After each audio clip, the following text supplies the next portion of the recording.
have a friend, a retired private nurse. She's 63. She has a weekly pension of £2 a week, which she has paid contributions always for.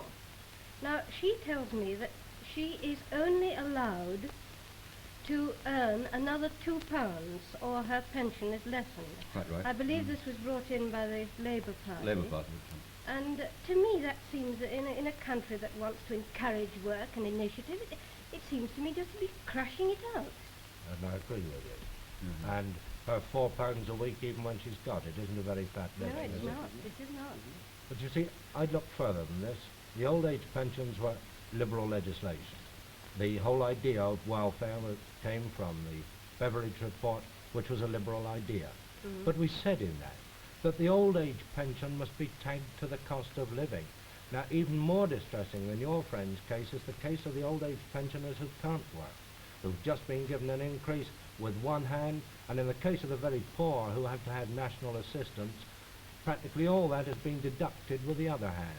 Now, we think that is tragic, and we think it's unfair, and we think it wouldn't have been done by a liberal government which was not concerned just with class interests. We are concerned with those who can't, in a way, protect themselves or look after themselves.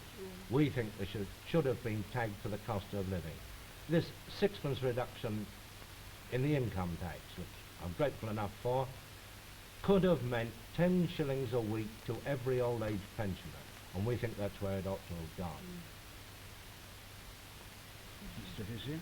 Well, gentlemen, I'm still fairly unrepentant conservative. There's one thing I'd like to ask you, is that when you get a constituency which is hotly contested between socialist and conservative, and the Liberal is also there, don't you think perhaps that what I think is known as a wasted vote, the Liberal vote is a wasted one?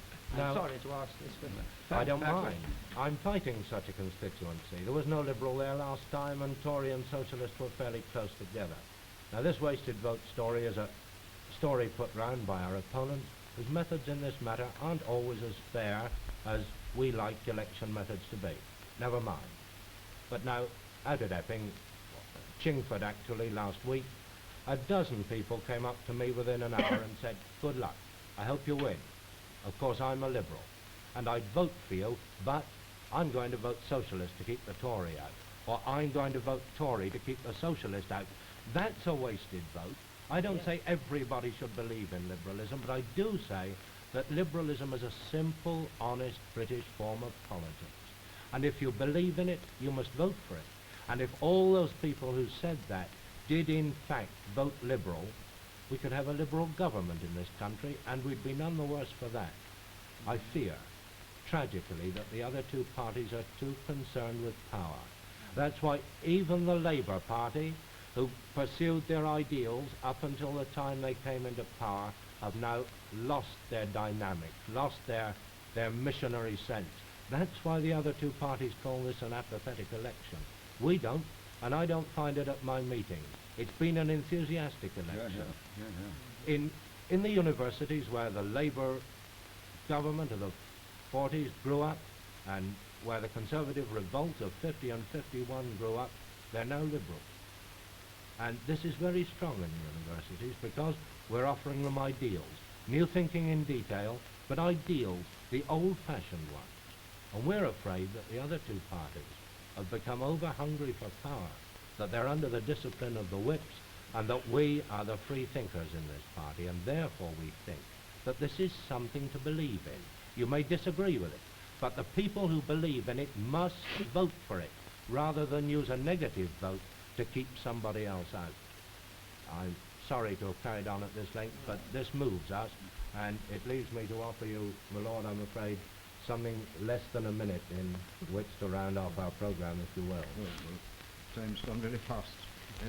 I've been listening with great interest to what has been said. I need hardly say that I agree with the views expressed by my colleagues on my left. If I were to sum up in a few words, I should say this is what we are standing for, the Liberals, at this election. First, most important of all, the question of war.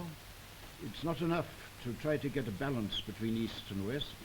It's not enough to try to outlaw nuclear weapons.